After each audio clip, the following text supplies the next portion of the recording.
Iyon o. Guys, ito na kami. May pupuntahan kami, may outing kami.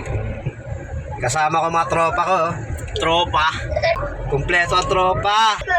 Ibigay mo sa likod, sa likod. So hello guys, welcome sa my vlog. Ako muna ang mag-administer ng vlog ng tatay ko. So today is a very special day sa trabaho nila. It was supposed to be event for them, but dahil sobrang bait ng boss nila, the agency allowed us to join together with my siblings or my brothers right there. Ayan sila. So kung sino man yung boss ng tatay ko, I want to say that thank you very much, and thank you so much po sa opportunity na makaligo, kasi nung umuwi kami doon sa Bolinao or sa probinsya namin, hindi kami nakaligo. So it was a very short time. So I need to share you a bit, no? Pero ayun, let's do this. So currently, tatay ko nag-drive, kakalis lang namin sa bahay, and papunta na kami ng NLEX. So yun, let's see what's up. Let's see what's happened sa mga susunod na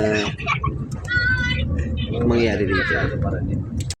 At dito nga sa time na to ay halos nangalahati na ang aming biyahe sa layo ng aming nilalakbay. So kailangan ko muna magpapalit sa aking panganay na anak ko, pang siya naman muna ang magmaneho at makarelax muna ako. Dahil nga medyo marami tayong ginawa sa mga nakaraan, so nainda natin yung ating pagod. Pero carry naman yan, dahil pagka-outing ang pag-uusapan, tsak, panalo. Start about win or lose, we are the souls of the innocent, blood French pavement, keep on moving, though the ones are still raging. You might lose your way, your way, but don't let it slip you away, no way.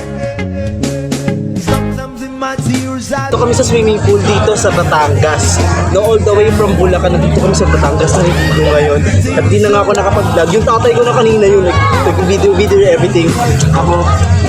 Dito ako nag-enjoy together with my brothers. Ayan. And ito siya yung tatay ko nag-hawak ng camera ngayon. And yun, hinihingal ako.